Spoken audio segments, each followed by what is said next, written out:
What comes to your mind when you first hear the word Norway? Northern Lights, Aurora Borealis, a magical natural phenomenon often visible in Norway, especially in regions like Tromsø. Snow and mountains, picturesque snowy landscapes, perfect for skiing and winter sports.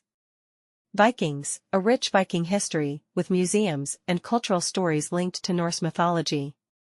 Progressive society, known for equality, high standards of living, and a strong welfare system.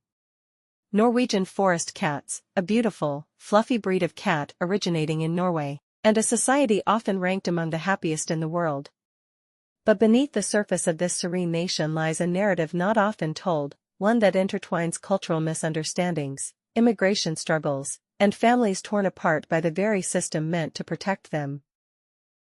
Chapter 1: A Dream of a Better Life. A mother and father leave their homeland, driven by dreams of a better future for their children. They arrive in Norway, a land of opportunity, peace, and promise. As immigrants, they strive to build a new life adapting to a foreign language, a different culture, and an entirely new way of living. The parents working hard, one at a grocery store, the other at a small office, as their child plays nearby. They work tirelessly, proud of the little milestones they achieve, believing this is all for the sake of their family. Chapter 2: Trouble arises, but adapting to a new culture is never easy. The parents' ways of raising their child, simple, loving, and rooted in their traditions, stand out in a society with very different expectations. In Norway, children's rights and well-being are strictly protected, and any deviation from the norm can raise red flags. These cultural differences lead to small misunderstandings, a meal prepared differently, a certain tone and discipline, or even the family sleeping together in one room, a tradition common in many cultures but viewed differently here. Chapter 3: The Unexpected Separation. And then, the unimaginable happens. Norway's Child Welfare Service, Barnevernet, decides to intervene. Declaring that the parents' actions, innocuous by their own cultural standards, could harm the child, Barnevernet removes the child from their care. The parents find themselves helpless, broken, and overwhelmed by a system they do not understand, in a language they barely speak. Chapter 4: The Fight to Reunite. The parents begin a long and arduous battle to bring their child home. They plead their case, explaining their love and their intentions, but Norway's strict child protection policies and cultural misunderstandings present barriers at every turn. With the help of lawyers, activists, and their own community, the parents fight against a system that appears unmovable, determined to prove they are good parents who deserve a chance. Chapter 5: Stories from Other Lands. Their story is not unique. Across the globe, immigrant families face similar struggles. In Norway, Sweden, the US, and beyond, misunderstandings and systemic biases lead to heartbreak for families who are caught in a cultural crossroads. This story isn't just about one family or one country. It's a call to action for greater empathy, understanding, and reform. Can we, as a global society, learn to protect children while respecting the beautiful diversity of parenting traditions? Can systems evolve to balance safety and cultural sensitivity? For this family, their fight was long, painful, and uncertain. But it's a reminder that love and determination can sometimes overcome even the strongest barriers. But why Norway government and people didn't do anything? Is greed very common in Norway? 1. Trust in institutions over individuals. Norway's government and systems are built on the principle of institutional trust. Agencies like Barnevernet, Child Welfare Service, have been designed to act independently, with a mission to protect children at all costs.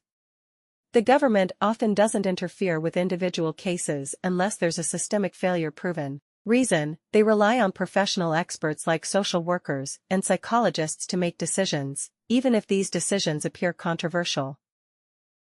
2. Misaligned priorities, child protection over parental rights. The Norwegian system prioritizes children's rights over parental rights. It's not about greed but about differing cultural values. Many actions taken by Barnevernet are rooted in their belief that the state must step in if they suspect neglect or abuse, even if those suspicions are subjective or based on cultural misunderstandings. The government often sides with Barnevernet unless international pressure proves a need to re-evaluate cases. 3. bureaucratic rigidity. Norwegian institutions often operate with a high level of bureaucracy. Once a process has started, such as removing children from a family, it's hard to reverse, even if public sentiment or evidence suggests otherwise. Result: cases can take years to resolve, because every decision must be backed by extensive documentation and follow protocol. 4. Lack of cultural sensitivity in the system. Cultural insensitivity or ignorance can be a major factor behind immigrant family separations. Social workers might misinterpret practices like co-sleeping, shared meals, or discipline methods as signs of neglect. This isn't driven by greed but by cultural blind spots and rigid application of Norwegian norms. 5. Economic and political motivations. There are allegations that privatized child services. Some critics argue that parts of Barnevernet's system involve foster care agencies that receive funds per child placed in their care. This has raised suspicions of economic incentives influencing decisions in extreme cases. Quota system. Though widely debated and denied by authorities, some insiders claim there are unofficial pressures to meet quotas for child interventions, which could lead to unnecessary removals. 6. Social values in Norway. Norway emphasizes welfare, equality, and strict adherence to rules. The idea of fairness is deeply ingrained, but this may lead to ignoring outliers who don't fit the system. Norwegians view their society as well-ordered, and many might believe their systems don't need change unless confronted with major international criticism. The actions of Barnevernet are more likely tied to institutional rigidity and differing cultural values than overt greed. However, any system managed by humans is not immune to occasional misuse, bias, or corruption. Who are the most affected immigrants? South Asia, India. Eastern Europe, Poland, Romania. Africa, various countries. Middle East, Syria, Iraq. Non-Western countries, few.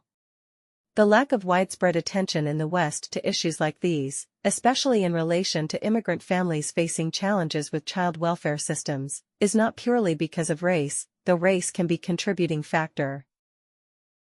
Here's what should be learned from this situation. Cultural understanding. Authorities and institutions should learn to recognize and respect diverse cultural backgrounds, especially in parenting and family dynamics. Systemic improvements. There needs to be a shift toward making welfare and legal systems more inclusive, empathetic, and adaptable to various cultures. Bias awareness. Society, especially institutions like child welfare services, must acknowledge and address unconscious biases in their decision-making processes. Education on immigrant realities. Both authorities and the public need to be better informed about the challenges that immigrants face, so as not to misinterpret or unfairly judge their actions. Empathy and fair treatment. Empathy towards immigrant communities should be fostered, focusing on protecting their rights while understanding their backgrounds. Media responsibility. Media outlets must responsibly report and present the complexities of immigration issues, providing accurate and balanced stories.